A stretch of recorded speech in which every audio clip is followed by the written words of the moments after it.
Gracias, doctora Anaya, y también gracias, doctor Herrera, por invitarme a platicar con ustedes algunos aspectos interesantes de lo que se vio en el Congreso de la Sociedad Internacional de Hipertensión en Vancouver a finales de octubre, y dos o tres joyitas nacionales que les quiero comentar aquí, que vale la pena comentarlas porque repercuten en nuestro quehacer diario, pero que me tienen preocupado. Bueno, una vista de la ciudad de Vancouver, la calle sobre la cual se encuentra el centro de convenciones de Vancouver. El Congreso empieza con una serie de pláticas sobre la prevalencia de hipertensión en varias zonas del mundo y sobre lo que está pasando con el grado de control de los hipertensos en esas zonas.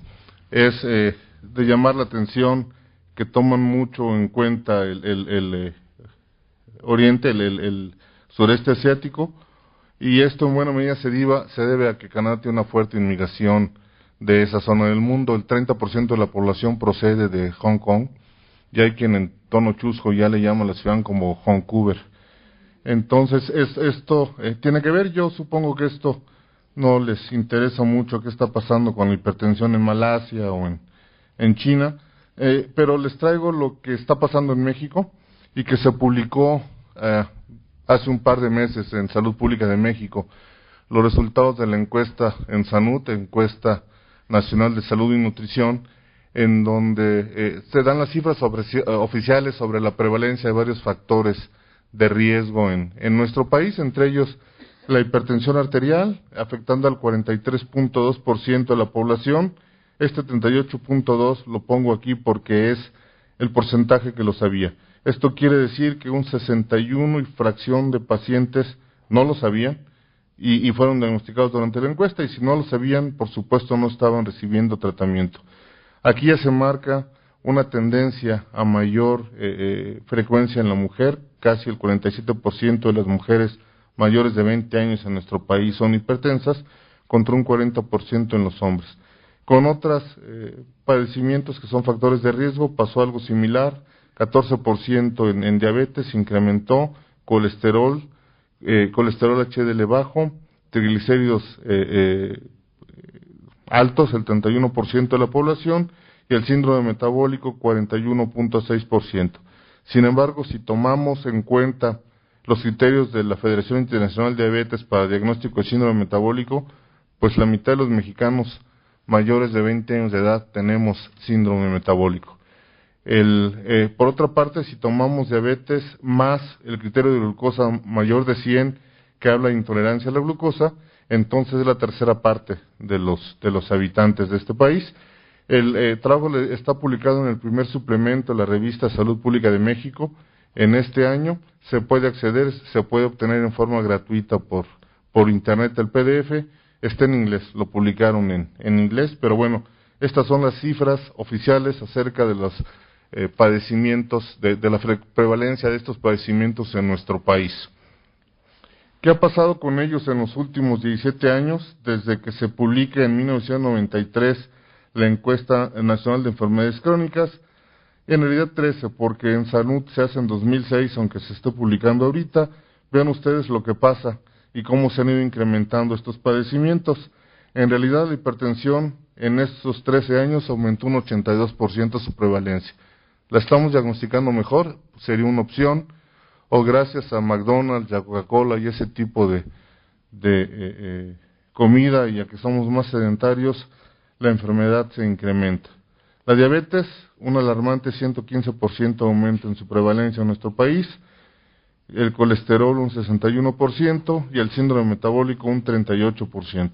El que más o menos se mantiene es el colesterol LDL bajo, de menos de 40, el cual es bastante frecuente en nuestro país, pero la frecuencia se mantiene, no aumenta, tampoco disminuye.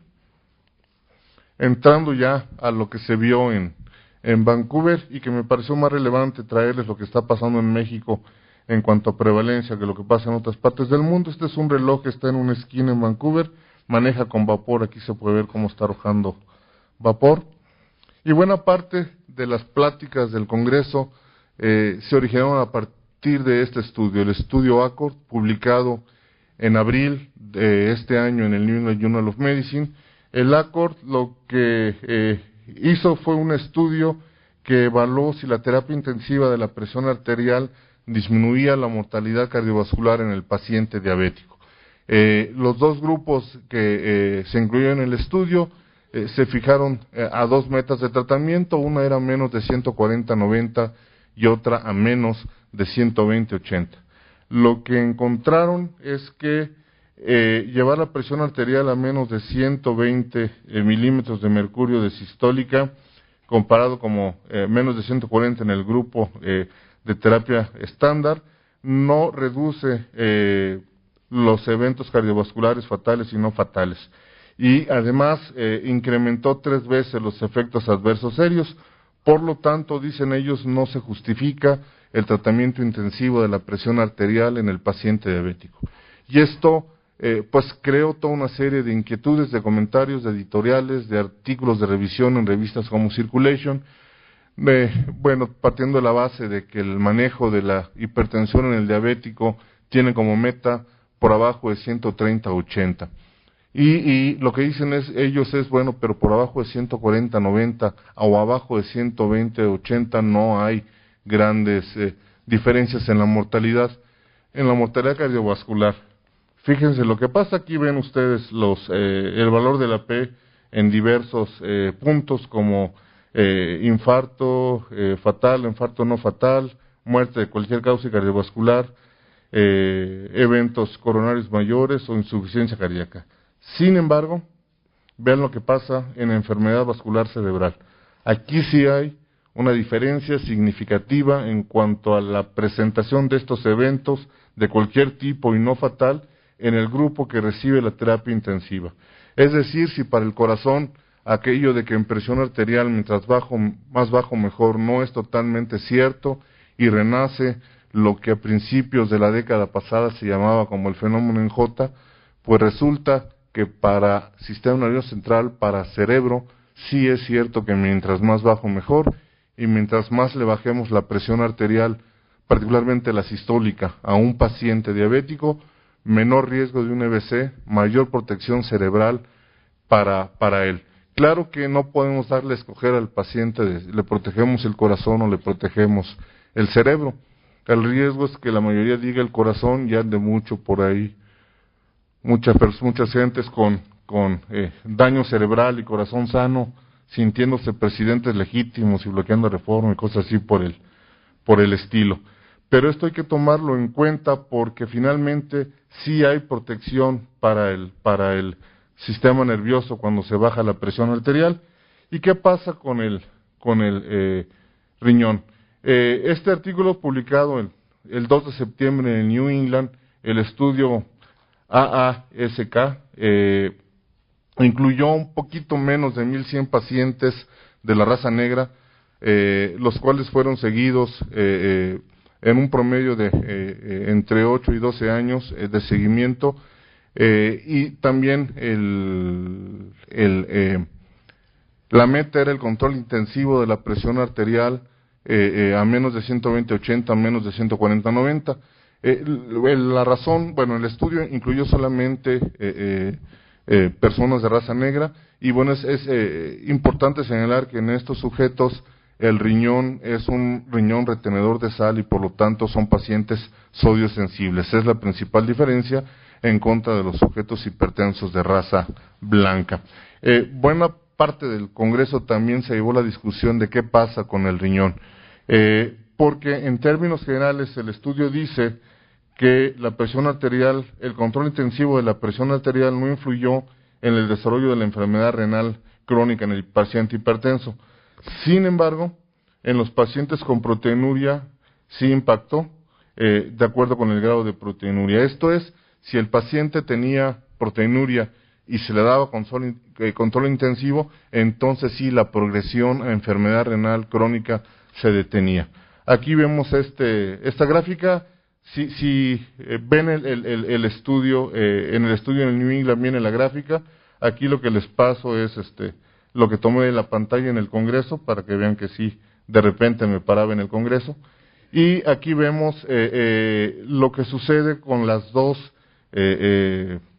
métodos, o los dos grupos, el de terapia habitual y terapia intensiva, en aquellos pacientes que tenían el rango de proteinuria creatinina por abajo de 0.22, es decir, sin proteinuria o con valores normales. Sin embargo, cuando este estaba por arriba de 0.22, entonces se ve una diferencia significativa para prevención de enfermedad renal terminal en el grupo con proteinuria. De tal forma que, pues, el punto a tomar para decidir si uno les toma o si los incluye en un grupo de terapia intensiva o intensa de la presión arterial sería la presencia o no de proteinuria. Aquí no se trata de pacientes o de solo pacientes diabéticos, entonces no es solamente protección para nefropatía diabética, es protección para el desarrollo de enfermedad renal crónica en el paciente hipertenso.